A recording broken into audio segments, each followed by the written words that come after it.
It's just after midnight, making this day one officially, and about to definitely get some sleep. Pretty tired, and we got a long month ahead of us. And right now outside it's kind of snowy and slushy, and we're starting day one in Kabul, so it should be an interesting day. We're heading out to Camp Julian, and we're going to go to the heart of where the counterinsurgency training is, and we're going to hopefully ask some questions and find out what this whole thing's about.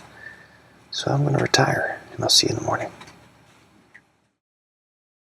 Well, it's day one. As you can see, we are all packed and ready to go. And yes, this is about as heavy as it looks. The weather's kind of gross. Hopefully it'll warm up a little bit. It's pretty slushy and wet out there right now. We're heading out to Camp Julian, and we're going to go to the heart of COIN training, and we're going to speak with the experts who teach counterinsurgency pretty much for a living here in Afghanistan. And right now we're just waiting for the sky to fall, apparently. Some snow just fell off of those flags. I guess I should watch what I'm doing. But we're going to talk with the experts, find out what they have to say about counterinsurgency, and you'll get to see firsthand what they have to say. So wish us luck. The journey begins right now.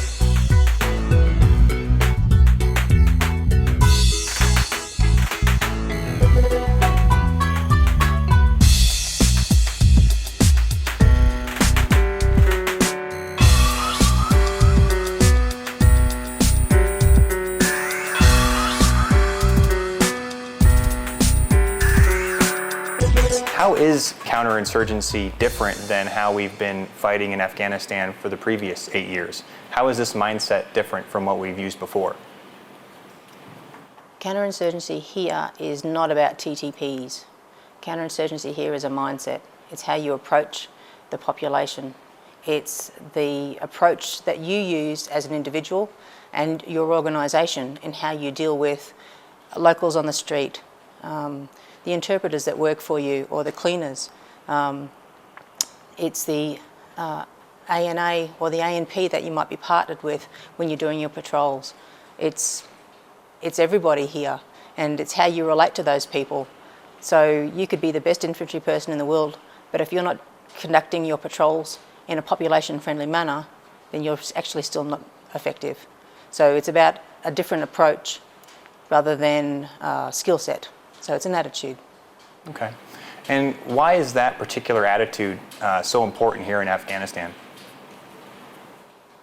Pause. Good question. I think because the conflict has been going on for so long here, and because of the media, sensationalism, this country's pulling out, we're not going to give you money. There's a lot of, hype propaganda on both sides of the fence. There's, stuff that's sensationalised in our own media in the West, and then there's, of course, the Taliban propaganda and the message that they're trying to convey. So the attitude that we display has got to be about strength, and it's got to be about looking after the population first. That's essentially the message, and that we are there to help them. The example that I like to use is if your house was burning down and I said that I was going to come and help and I didn't, what would you think of me as your neighbour? So if we're going to do something and we say we're going to do it, then we should be prepared to follow through. So that sort of respect, commitment, and long-term strength and support for the people, I think, is very important. One of the things we want to do in this series is get the folks, the worldwide audience, to know about the people who serve here. So tell me a little bit about yourself, about where you come from and your family. Okay, I'm a mother of 2 girls. Georgina is 12 and Elizabeth is 7.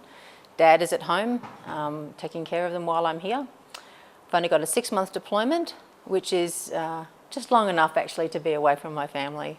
But I've thoroughly enjoyed my time here, met a lot of amazing, interesting people, and the best would have to be the Afghan interpreters that I work with. They've taught me so much. It's a beautiful country. They love their families, and it really does make me very sad to see how things have deteriorated here. I would have loved to have been here when Kabul was green and there were flowers everywhere.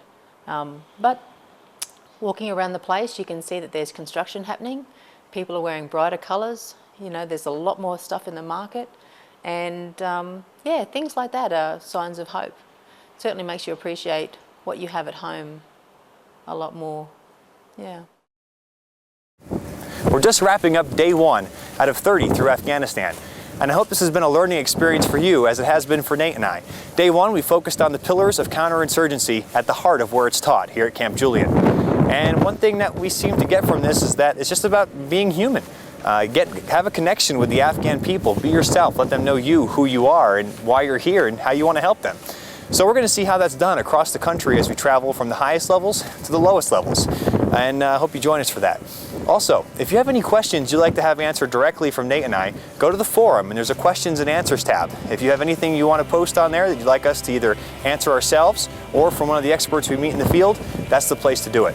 Also, we've opened a new section called Ask an Afghan.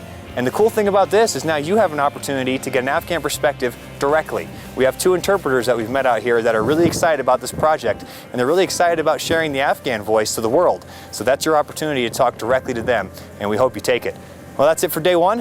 Hope you join us again tomorrow for day 2 with 30 days through Afghanistan.